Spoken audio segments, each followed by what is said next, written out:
This evening, we are going to attune to the fundamental energetic root of all human suffering and precisely how we can resolve this to create miraculous and profound shift, change, and transformation in our lives from the inside out. And so, the Buddha spoke about attachment and desire being the root of all suffering. And in my experience, that is an aspect that branches off from the main core root. And so let's look at what that is. So it's when we are experiencing internal discord or dissonance within our being, this dissonance, the friction, the resistance, the discord within us is actually what is causing the various degrees of intensity with this, of discomfort, unease.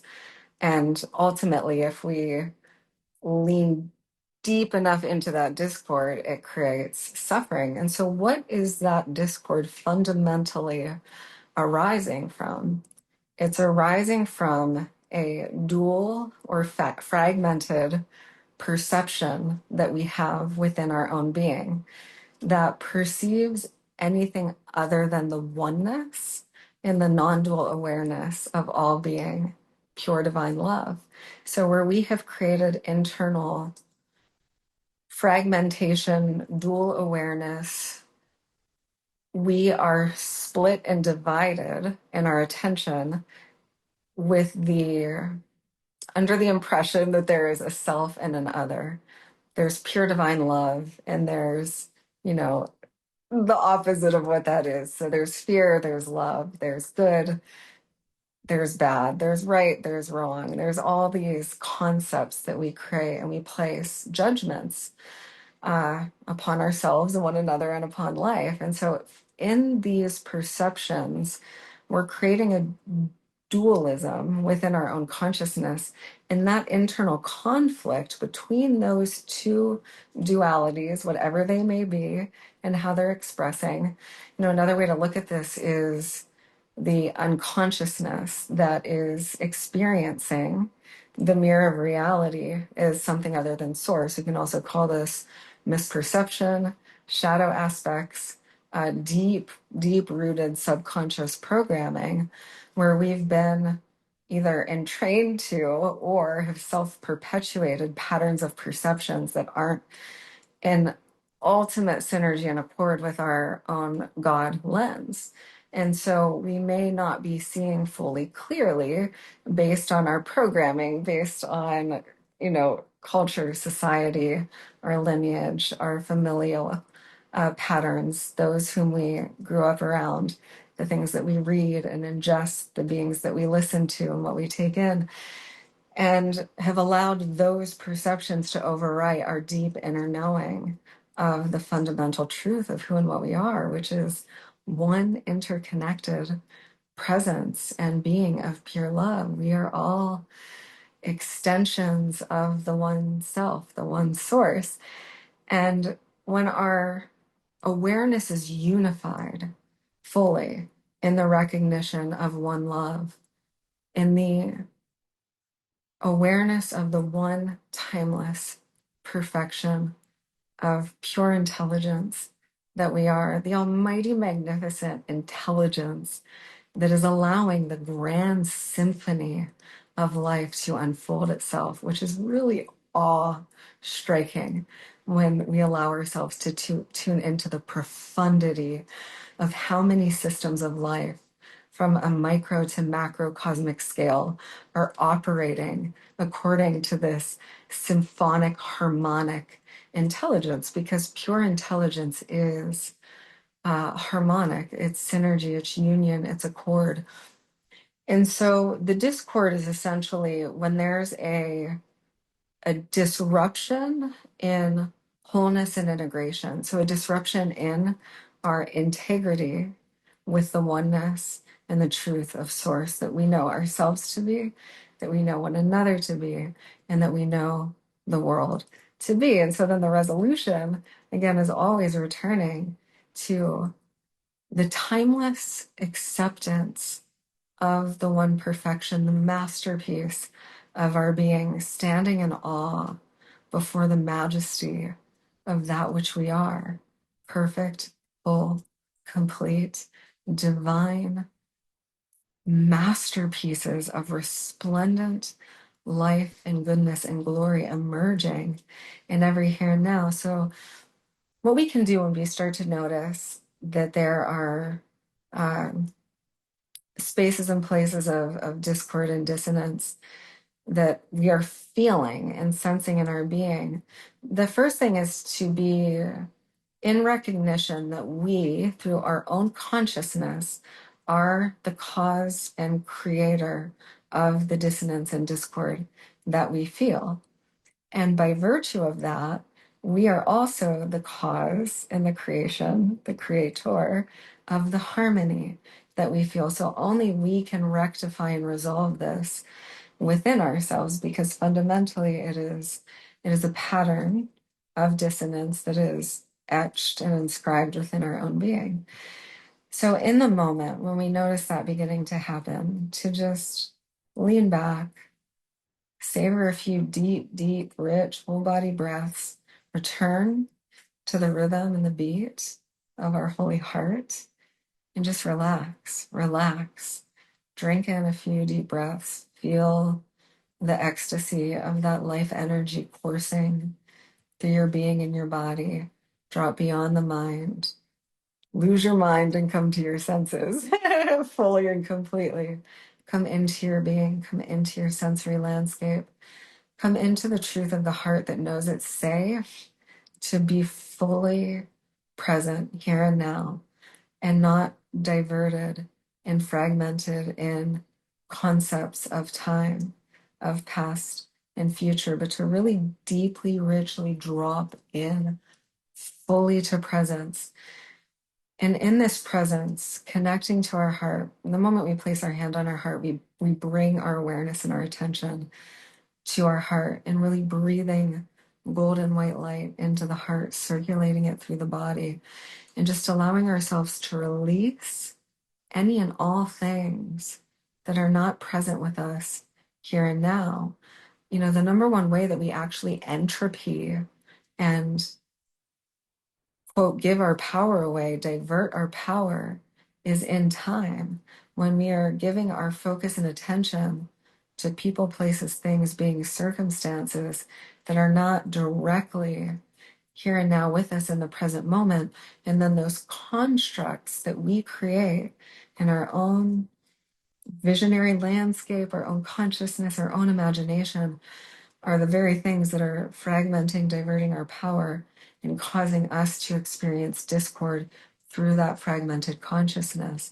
So the more deeply we liberate ourselves from time itself and anchor into the richness and the beauty and really the lucidity and the miraculous marvel of what it is to be present here and now, the more life truly comes alive for us.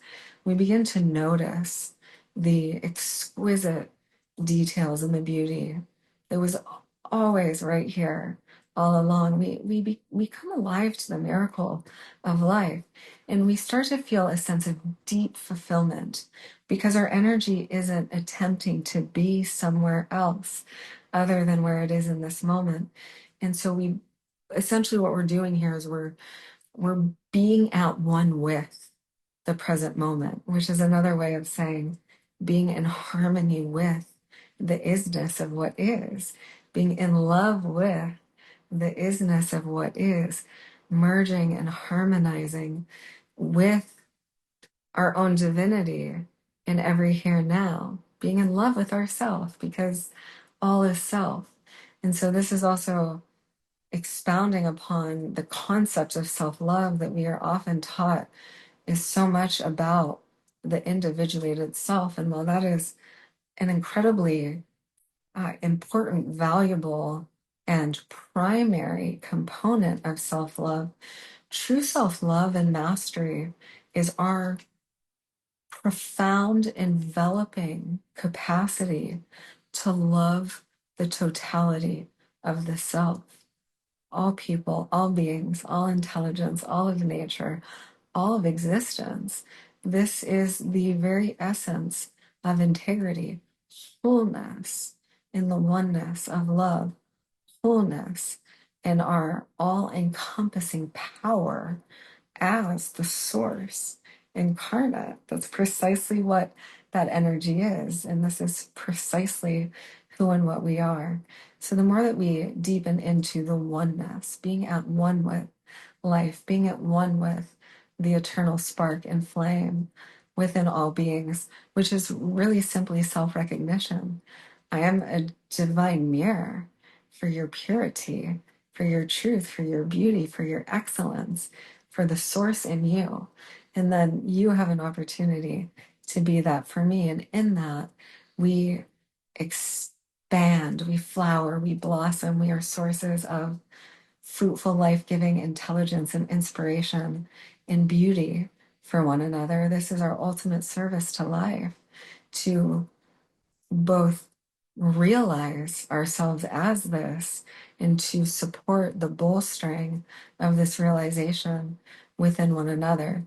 So, the root of all suffering is discord as a result of dual and fragmented consciousness that has created an inner conflict between we can call it the egoic mind and the true self. And when those two things are in conflict, we experience that as discord. And so the resolution is to come into full agreement, oneness, unison, synergy, accord with the truth of all life, with who we are, to come into oneness and to walk with that. So, really, ultimate mastery, if we bring this to an energetic core, is our ability and capacity to operate in harmony with ourselves and all life and every here and now. That is the elegant simplicity of walking, living, dancing, enlightenment. I'm in the self recognition that one, all is self, all is pure divine love. And now I'm choosing to be at one with and harmonious with my total self, and always augmenting and amplifying the truth of all life, because this is what pure intelligence is, and it's what it does. Pure intelligence would only uplift and elevate and bolster and prosper and flourish itself. It would not ever choose to devalue or entropy its own existence, because it's simply not the nature of life and intelligence. So the more that we come into oneness with the essence and nature of pure divine love, our God self, our source self, our truest being, and we walk in that harmonic and oneness, we begin to dissolve suffering from our embodiment and from our existence. And so one of the reasons why this is so powerful is that our reality is an extension of us. So you can look at it kind of like this.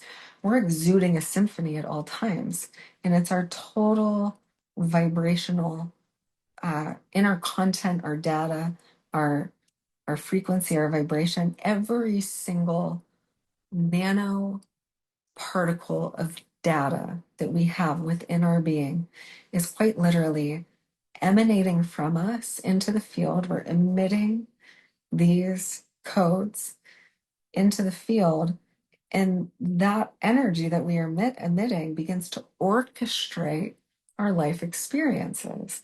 And so if we're orchestrating discord and experiences, that means there's some degree of discord that is occurring within ourselves. So we can begin to be curious about what that is and where it might be. Go, okay, which perspectives, which outlooks, which attitudes within me are fundamentally the cause of my own discord, that's causing discord to arise in the mirror of my reality. Okay, now how do I bring harmony, resolution, peace, accord, and oneness and love truly to those aspects of myself? How do I enrich and cultivate and sustain the embodiment of harmony internally? And so what does that do? It puts out an energetic signature to the field and the field begins to orchestrate harmonious experiences for us as an extension of our own embodiment. So, as the magnificent Dorothy said, or actually, it was Glinda, the Good Witch, that said this: the power was within you all along. You just had to discover it for yourself. And so there's a real power and beauty in coming home to our own core nexus and recognizing that our core state of being is the operant power that is synchronizing and orchestrating the entire concerto of our existence, which gives us all the power to shift it solely by shifting our state of being. And the moment that we shift our state of being is the moment that we alter the tapestry of our existence. And the magic in this is learning how to sustain and ultimately dance with and bloom forth from these exalted states of mastery, which actually the Gene Keys calls city states, but really, high magic and all these things. We're just talking about exalted states of being. And the most powerful state to walk in is total equilibrium with the truth of the self. This is mastery of the highest order. It's actually being the embodiment of cosmic law and life, which all life responds to.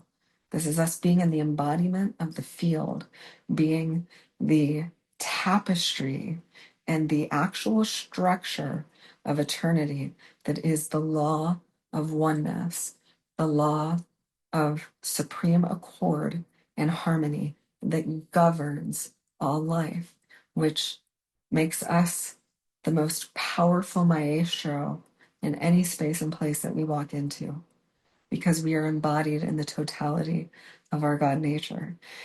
And so the simplicity is, in moments of discord, take a step back, breathe, focus on your breath, be in your breath for as long as it requires until you return to that internal peace and unison and harmony and wholeness within yourself. And then enrich this within your own embodiment. And as you become solid in your capacity to sustain that harmony and oneness with life, that becomes your waking reality, because reality is, in fact, presenting to us who we are being. So when we are being harmony, we can only experience a harmonious existence. It's the most powerful, elegantly simple, energetic that we can cultivate in our being to unfold the most beautiful, exquisite life experience for ourselves and those that we love. So I love you all so incredibly much, and I look forward to soaring again soon. Bismillah.